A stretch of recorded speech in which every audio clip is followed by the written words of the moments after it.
Praise the lord. ఈరోజు దేవుని వాక్యము, యెహోవానైన నేను మార్పు లేని వాడను గనుక యాకోబు సంతతి వారైన మీరు లయము కాలేదు. మలాకి గ్రంథము 3వ అధ్యాయము 6వ వచనము. ప్రజలారా, మన దేవుడి విధంగా అంటున్నాడు, యెహోవానైన నేను మార్పు లేని వాడను గనుక యాకోబు సంతతి వారైన మీరు లయము కాలేదు అని. ప్రజలారా, మన దేవుడు నిన్న నేడు నిరంతరము ఏకరీతిగా ఉన్న దేవుడు. ఆయన మారని దేవుడు. ఆయన ప్రేమ మారనిది, నిరంతరము నిలుచున్నది. ఆయన మాట ఇస్తే, వాగ్దానము చేస్తే అది ఖచ్చితంగా నెరవేర్చబడును. ఆకాశము భూమి అయినను గతించునేమో గాని నా మాటలు గతింపువు అని దేవుడు సెలవిచ్చెను. అయితే ప్రజలారా, మన దేవుని యొక్క ప్రేమను అడ్డుగా మనము పెట్టుకొని, ఆయన యొక్క సహనమును దీర్ఘశాంతమును అడ్డుగా పెట్టుకొని ఆసరా చేసుకొని, మనలో అనేక మందిమి ఎంతో నిర్లక్ష్యంగా, దేవునికి హేయముగా, ఆయన ఆజ్ఞలు అనుసరింపని వారిగా ఉంటున్నాం. దేవుని నామమునకు దూషణ తెచ్చేవారంగా, సిగ్గు తెచ్చేవారంగా ఉంటున్నాం. రాయబడిన ప్రకారము మీ నిమిత్తమే గదా నా నామము అన్యజనుల మధ్య దూషణ పాలగుచున్నది అని దేవుడు సెలవిచ్చిన ప్రకారంగా క్రైస్తవులము అని అంటున్న మనమే, దేవుని బిడ్డలము విశ్వాసులము అని అంటున్న మనమే ఇష్టము వచ్చినట్లు జీవిస్తే, దేవుని భయము బొత్తిగా లేకుండా జీవిస్తే, దేవుని మీద తిరుగుబాటు చేయువారంగా మారితే మరి అన్యుల పరిస్థితి ఏమిటి? దేవుని ఎరుగని వారి పరిస్థితి ఏమిటి?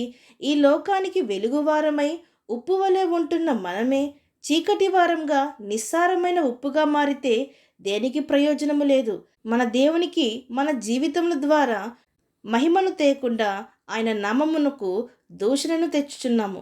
ప్రజలారా, మన ప్రవర్తనతో, మన నడవడికలతో, మన మాటలతో మనము దేవుణ్ణి ఎంతగానో బాధపెట్టుచున్నాము. వికృతమైన చేష్టలతో, దుర్మార్గతనంతో మనలో అనేక మందిమి దేవుడు మెచ్చేవారంగా కాక మెచ్చని వారంగా జీవిస్తున్నాం. దేవుడు ఎన్నిసార్లు క్షమిస్తున్నా ఇంకనూ ఏమాత్రము గ్రహింపు కలగకుండా అజ్ఞానులుగా, అయోగ్యులుగా జీవించి దేవుని మీద తిరుగుబాటు చేయువారంగా ఉంటున్నాం. కానీ దేవుడు మారని దేవుడు. ఆయన మన పట్ల ఎంతో దీర్ఘశాంతమును చూపుచున్నాడు. మనము మారుదుమని, మన తప్పు, మన స్థితిని తెలుసుకొని మరలా మనము దేవుని సన్నిధికి వచ్చుదుమని, పశ్చాత్తాపపడుదుమని దేవుడు మనకు ఎన్నో అవకాశములు ఇచ్చుచున్నాడు. ఎంతగానో ఓర్చుకుంటున్నాడు.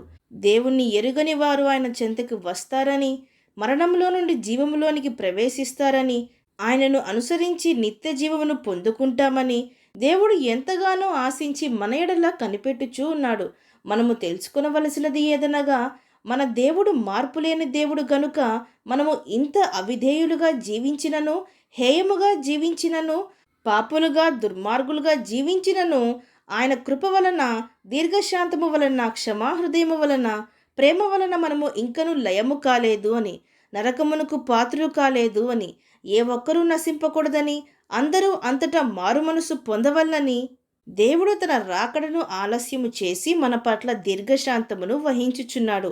ప్రజలారా, అధికమైన దుర్మార్గపు పనులు చేసి మన కాలమునకు ముందే మనము ఏల చావవలెను. దేవుని దృష్టిలో అసహ్యింపబడే వారంగా, నీచులుగా, విడువబడే వారంగా, ఆయన ఉగ్రతకు గురి అయ్యే వారంగా కాక, మన దేవుడు మనల్ని ఎంతగానో ఓర్చుకొని క్షమించి ఎన్నో అవకాశములు ఇచ్చుచున్నాడని గ్రహించి మరలా దేవుని యొద్దకు తిరిగి వద్దాం.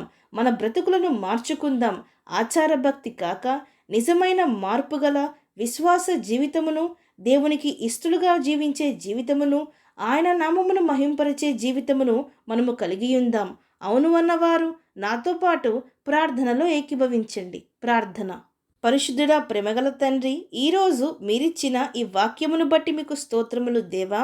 మా దేవుడు ఏమి చేసినా మమ్మను క్షమించును అని మేము సహజంగా తీసుకొని ఇష్టము వచ్చినట్లు పాపులుగా, దుర్మార్గులుగా, అనీతిమంతులుగా, నాశనమయ్యే వారముగా జీవించక తండ్రి, మా మనస్సులను, మా మాటలను, ప్రవర్తనను కాచుకొని మీ ఆజ్ఞలు పాటించులాగున మాకు సహాయము దయచేయమని వేడుకుంటూ, విశ్వాసఘాతకులుగా, అవిశ్వాసులుగా మేము ఉండక నిజమైన విశ్వాసిగా జీవించి మీ కొరకు గొప్ప సాక్షిగా, మీ ప్రియమైన జనంగా జీవించే భాగ్యమును మాకు దయచేయమని వేడుకుంటూ, మేమేమై ఉన్నామో అది కేవలము మీ కృప వలన మాత్రమే అని మేము గ్రహించుకున్నట్లుగా మాకు సహాయము దయచేయమని ప్రార్థిస్తూ సమస్త మహిమాగంతులు మీకే చెల్లిస్తూ ప్రభువైన యేసుక్రీస్తు నామం పేరట అడిగి వేడుకొంచున్నాం పరమ తండ్రి. ఆమేన్.